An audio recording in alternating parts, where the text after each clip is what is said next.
तमाम दोस्तों को मेरी तरफ से अस्सलाम वालेकुम। मैं हूं आपका दोस्त आसिफ हुसैन। आप देख रहे हैं मेरा चैनल आसिफ इलेक्ट्रिकल। आज हम आपको वॉशिंग मशीन की इन्फॉर्मेशन देने लगे हैं। ये सुपर एशिया की मशीन है। तो इसकी जो है कंप्लेन हमारे पास ये है कि ये मशीन चल तो रही है, ये देखें, लेकिन जैसे इस पर लोड हार डालो तो इसका व्हील रुक जाता है और मोटर चालू होती है। तो इसका मसला जो हमने हल करना है, इस मशीन की मोटर जो है वो ठीक है और ये लोड डालते तो चक्का रुक जाता है। तो इसकी बेल्ट लूज़ हुई, हमने इसकी बेल्ट टाइट करनी है। तो इसकी बेल्ट हम टाइट करेंगे तो ये बिल्कुल ठीक चल पड़ेगी। ये देखें, इसकी जो है बेल्ट जो है बहुत ज़्यादा लूज़ है। तो हमने क्या करना है, हमने इसका जो पेच है इसे लूज़ करना है और इस मोटर को पीछे को करना है।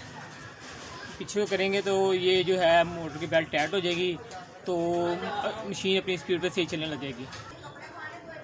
ये देखें, इसके पीछे पेच है, ये पेच हमने लूज़ करना है। जैसे लूज़ करेंगे तो मोटर पीछे करेंगे तो मोटर जो है वो बेल्ट टाइट हो जाएगा। तो हमने इसे पीछे करना है मोटर को। बस हमने मोटर को पीछे कर लिया है और ये देखें बेल्ट बिल्कुल टाइट हो गई है। तो अब ये मशीन हम चला के चेक करेंगे कि मशीन कैसे चल रही है। हमने बेल्ट इसकी टाइट कर लिया अब मशीन की। अब हम इसे चला के चेक करेंगे कि सही चल रही है कि नहीं। हमने मशीन चला दिया है, तो अभी हम इसे चेक करेंगे चला के कि सही चल रही है कि नहीं। ठीक है, मशीन चल गई। अब हम इसे रोक के देखेंगे।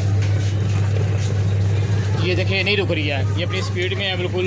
और अब आप ये इस टाइम इसकी बेल्ट बिल्कुल ठीक हो गई है। ठीक है, तो तमाम दोस्तों को मेरी वीडियो कैसी लगी है, तमाम दोस्त मेरी वीडियो को शेयर करें और मेरी वीडियो को लाइक करें और मेरे चैनल को सब्सक्राइब करें। आज तक के लिए इतना ही था, फिर इंशाल्लाह फिर आपको मिलेंगे। तब तक के लिए इजाज़त दीजिए। अल्लाह हाफ़िज़।